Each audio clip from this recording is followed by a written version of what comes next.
Welcome to Trail Mix, a fresh blend of what's happening at Rowan-Cabarrus Community College and in the world of higher education. It's everything you need to keep you informed, inspired, and as always, navigating forward.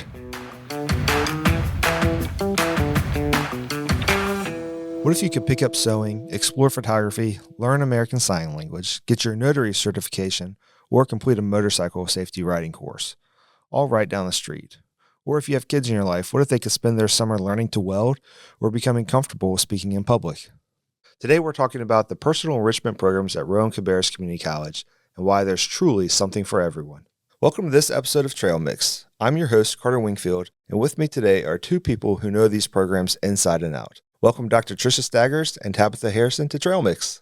Thank you, Carter. Thank you for having us today. My name is Tricia Staggers, and I am the lead program manager of training services in corporate and continuing education here at Rowan-Cabarrus, and it's great to be with you today. Hi, I'm Tabitha Harrison. Glad to be here today. I'm program manager for Personal Enrichment Courses here at Rowan-Cabarrus, and I offer summer camps, personal enrichment classes from gardening, 2-wheel basic rider course, and 3-wheel basic rider course. Yeah, well, welcome. Thanks for coming on today. So, Tricia, when someone hears personal enrichment course at a community college, they might not immediately know what that means. How would you describe these programs to someone who's never heard of them, and who are they really designed for? Sure. Well, these courses are really for the adult learner who wants education to fit their real life. We have classes really available for anybody's interest in any age from 16 and up. So it might be someone who wants to sharpen a skill, try something they've always been curious about, stay mentally active, or meet others with simpler interests and simply do something enriching for themselves. So we've had working adults, retirees, hobbyists, community members, and lifelong learners who just want practical, accessible learning without committing to a long academic program. They go even broader as we extend enrichment beyond adults through our summer enrichment programs, which are opportunities for school-age children ages 12 to 18. So I like to think of our continuing education and personal enrichment as areas of intersection where enrichment and exploration happen across the life stages and not in just traditional college pathways. Basically, in the past, we've run everything from worm farming, bonsai, where students live with their own little bonsai tree, cake decorating, where they would learn to decorate cupcakes and then stack and decorate cakes. So we are open to lots of different ideas for classes. If we can get an instructor and enough students interested, we'll run the class. Open to running it, yes. So, that's awesome. And they're very exciting. Lots of really fun classes. We like to think of Tabitha as like the fun program manager. She has all the good stuff. Is that your official title? Coordinator of fun? Yes. Sure, I'll take it.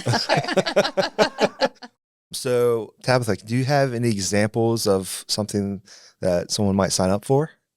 Any specific our popular classes? course is the 2-wheel basic rider course. Ooh, you have motorcycles on campus? Yeah, we have 16 or so on the inventory. It's more than that now. They're owned by the Motorcycle Safety Foundation, but they're on our inventory. We repair them, we do the oil changes, winterize them, and all that kind of stuff. And so she has that many. And then you have 6 Can-Ams. She's got Rikers and Spiders of the Can-Ams. I remember the Can-Ams, We just actually got all new bikes. 2026, they're all Rikers. I think we got 5 of them. So. Can-Am hooks you up. Yeah. They do. So if you ever go to South Campus, that's where the bikes with the 3-wheel are stored. And some of the 2-wheel, but there's a lot down there in the shed at the maintenance facility. I remember when Can-Am. Harley too. Do you have a Harley? Really? Got a BMW bike too. Did you? My grandpa used to have a BMW bike. Oh man, okay. Yeah, so there's excitement there in the motorcycle, but you don't even have to queue up that class because it fills what are you full up already through? Oh, probably. Well, I registered a guy and I told him the next available was not till the end of May because they're all full. How much? And we offer them every weekend. $199. All right. And you provide everything? So I could take this class without my wife knowing, and I could get the destination on my license.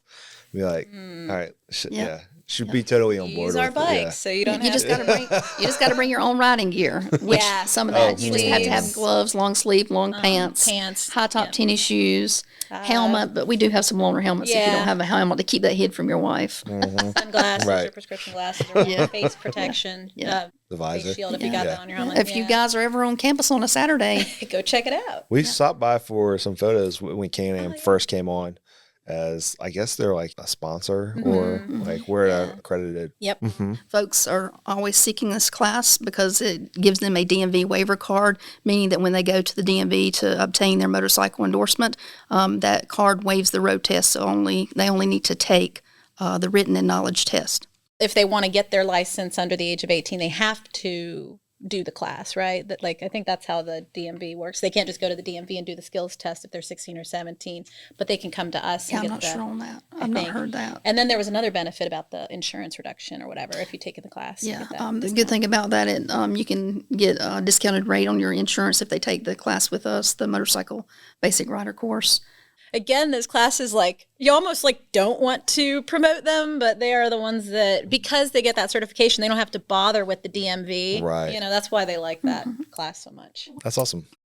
What was it you said about the intersection of exploration and enrichment and exploration that happen across the life stages? All right. Almost like this is like where learning and fun kind of come to mix. So Tabitha, just along those lines, like how do personal enrichment courses fit into like the broader mission of Rowan-Cabarrus, or what does lifelong learning actually look like in practice here?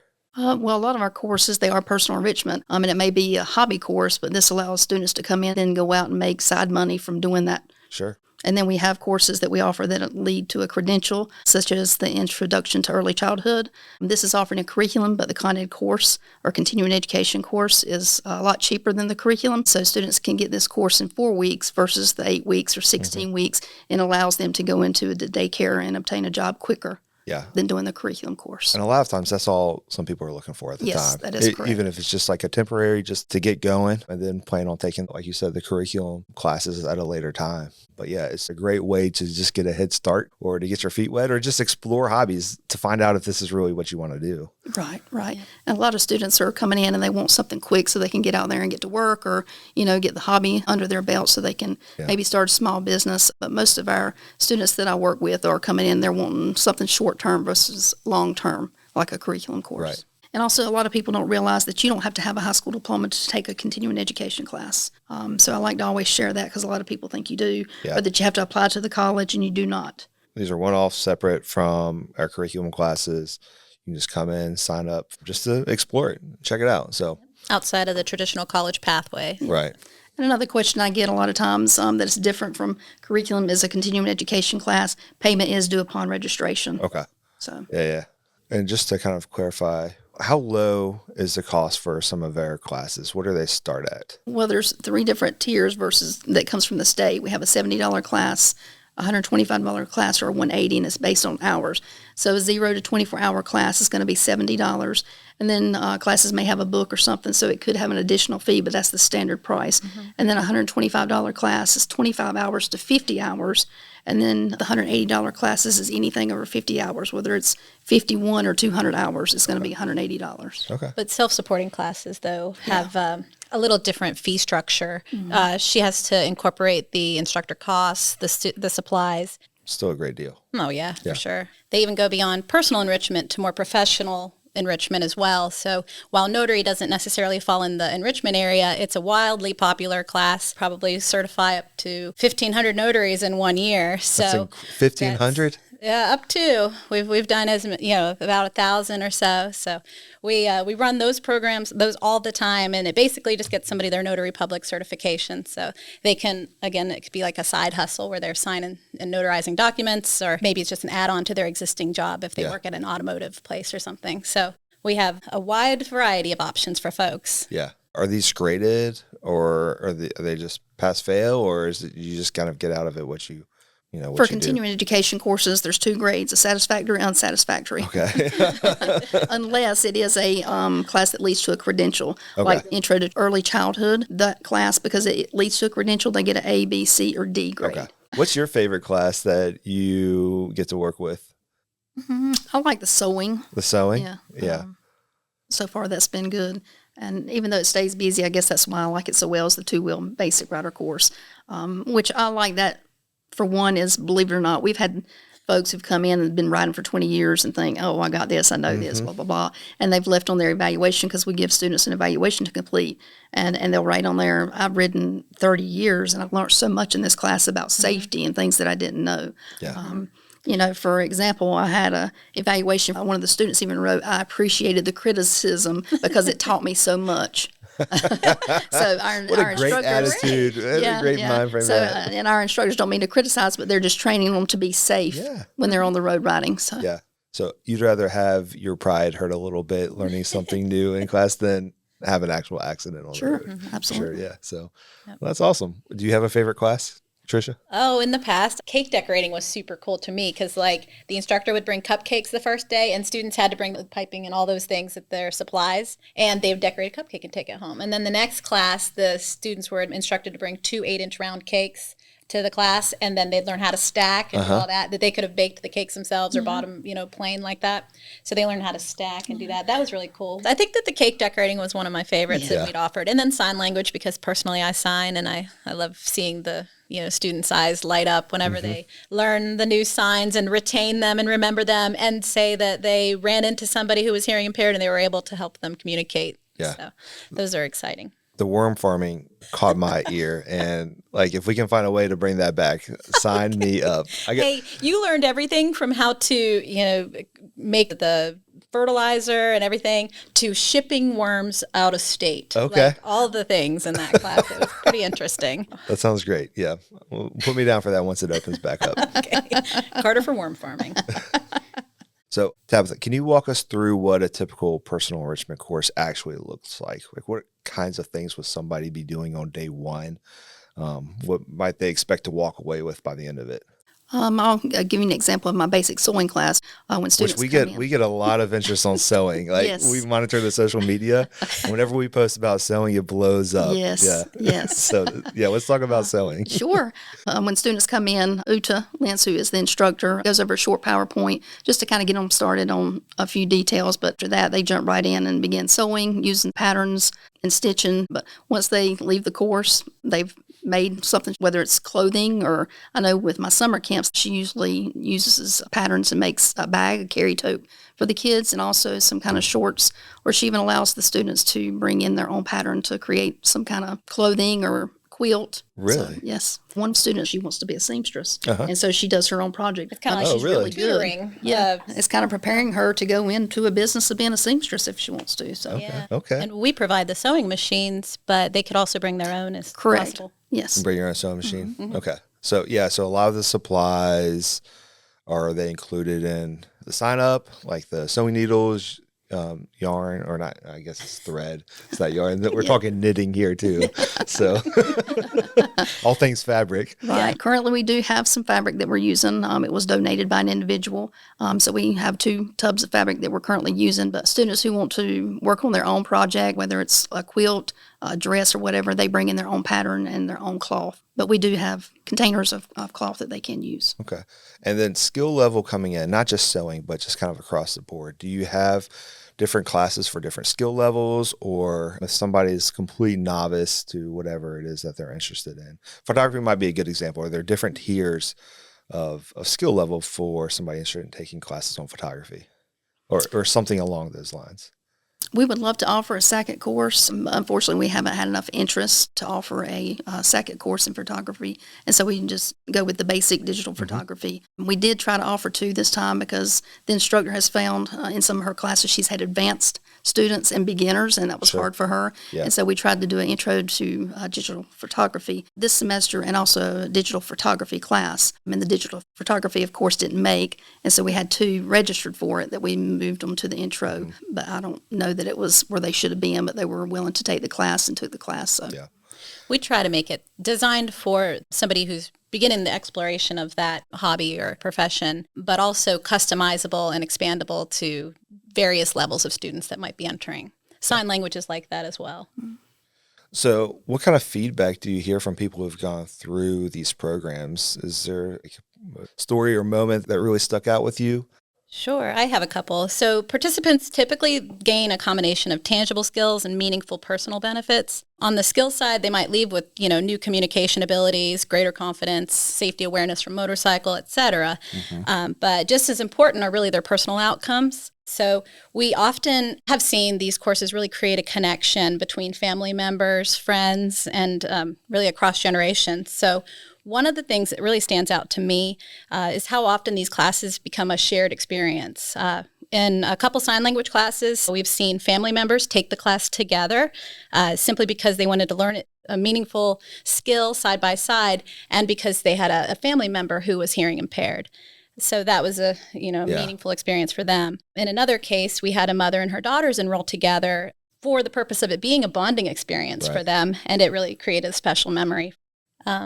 One thing, while the families can take it together, it's not exactly like children and parents, it's adult families. Yeah. So I don't know if I was clear on that, but we see this also in motorcycle classes. It's not unusual to have spouses, parents, and adult children or friends take the course together and kind of build that confidence alongside one another. The feedback I've heard in the past is really twofold. So they value the knowledge that they gained in the program, but they also value the experience it was, itself. Yeah. So the confidence, encouragement, and connection. Like, I learned something useful, but I'm glad I did this. I felt more confident from this class, and it gave me, something to experience with my family members. Yeah. I never even thought about that. Like, grab a group of friends or some family members and come take the class together. That's a great idea. Absolutely. Yeah.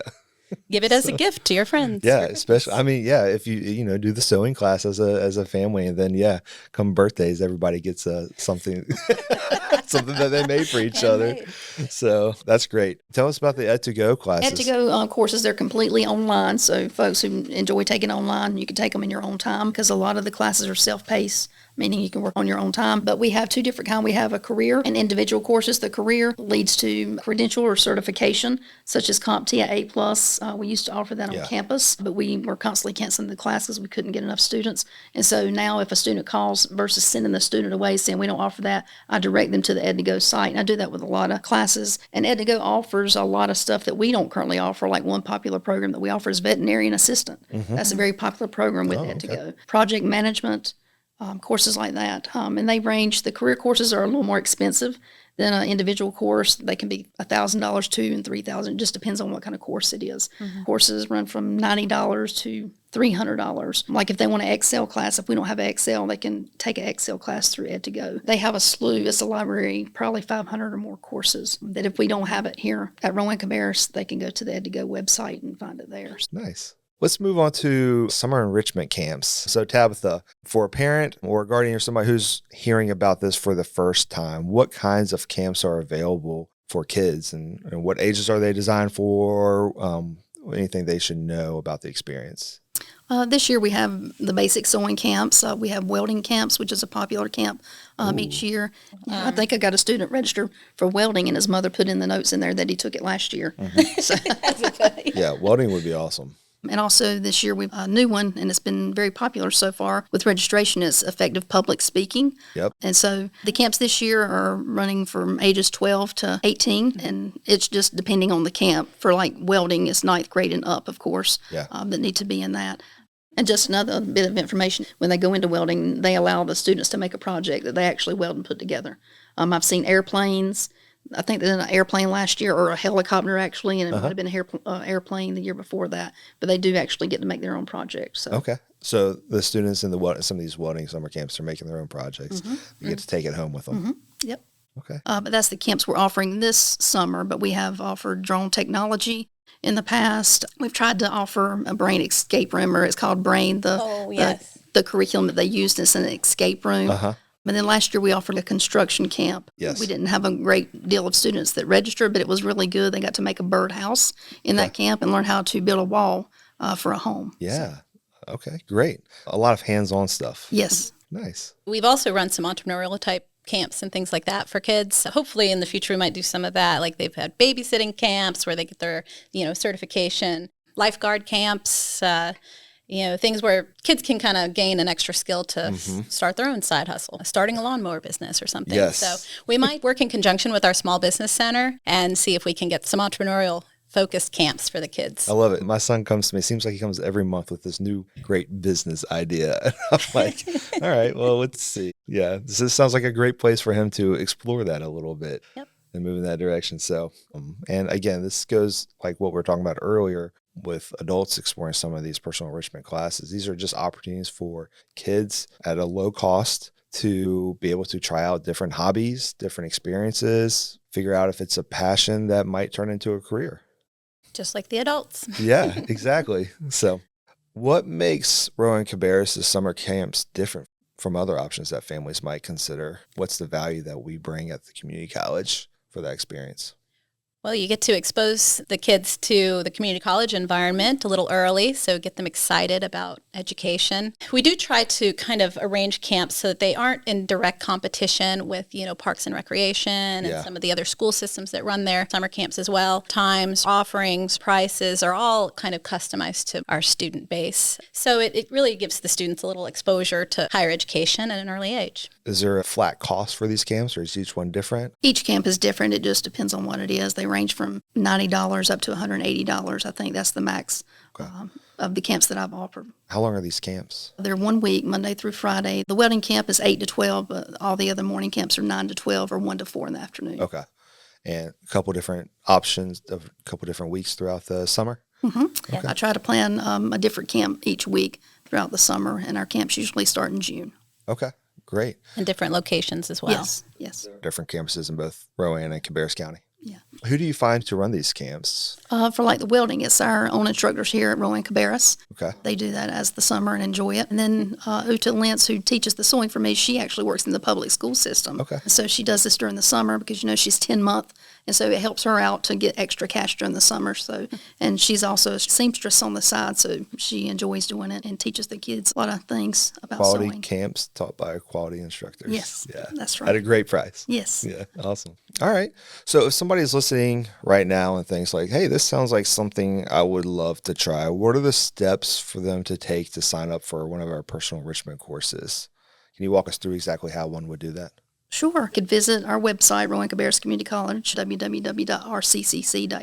Up at the top, you'll have some white links. If you will just hover over the program and courses, and then click on Corporate and Continuing Education Training. Then you will want to scroll down and click on Personal Enrichment. And on the left-hand column, you should see a listing for full schedule of courses. Okay. And they can view all of our courses from there. Okay, great. And what about for summer camps? What's that registration process like? If you will go to the summer camp webpage, I have instructions laid out there. They would complete a registration form. It's a Microsoft form, which comes to me directly. There's also steps on there how they can go and make payment, which is through ACI payments. Okay. Are there deadlines for registering? No. No deadlines? So they can register right up to kind of the start of the That is game? correct, yes. Perfect. I love that. I miss so many deadlines, so that's perfect. And Tabitha's great about getting the programs out there early because I know, a lot of the parents are planning in February and March for the summer, summer plans. So she makes sure to have them available and out there for early registrants. So they can register now. Yeah.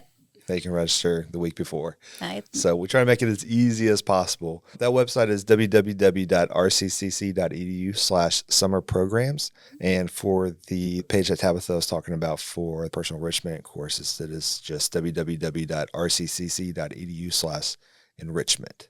That should get you to most of the information, I believe. Yes. Mm-hmm. So, and I'd like to also mention on the summer camps, we do have a 5% discount. If they register for more than one camp, they get 5% discount. Or if you have siblings, if you have a daughter and a son that you're registering, they can get a 5% discount on that as well. Okay. Love that too. Nice. And if you think outside of the box, there are some other programs that, while they aren't necessarily enrichment, they could be taken for enrichment purposes, like construction. We've had folks take that class to really learn how to fix up their own home, fix windows, roofing, etc. So that, notary, real estate, sometimes people want to understand the process of purchasing a home a little bit better. So, we offer a lot of different options as well that might go beyond the enrichment area and are more certifications and skills-based, but I'd like for people to think about them as enrichment as well. So on the real estate side, you can come here, you can take the classes required to be able to test for your real estate license, correct? Yes. You are set up and positioned to take the exam, but some students elect not to, but it's really designed for them to become a real estate broker. So there's a pre-licensing courses, and then after that, you do provisional or your post-licensing classes. You're a provisional broker until you complete all of those, and then you are a full-fledged real estate agent. Then you have continuing education classes that you have to take every year in broker in charge or in ethics classes and things like that. So you have to do those to maintain your certification. But again, we do have some folks that take the class and just want to take it for enrichment purposes. Yeah.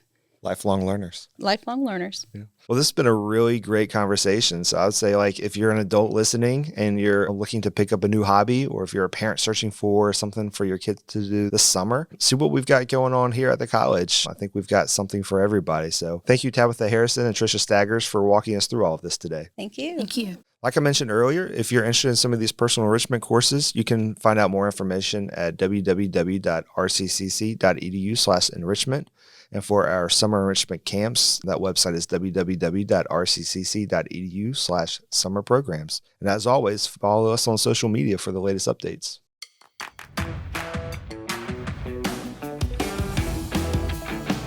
Thanks for listening to Trail Mix. For more stories, updates, and to learn more about how Rowan-Cabarrus Community College can help you navigate forward, visit us at www.rccc.edu. Next time on Trail Mix. Really pushed me to reach out to the Small Business Center. It becomes a lot more easy when there's people in your corner to help you. So I think I would say, don't be a chicken and ask for help.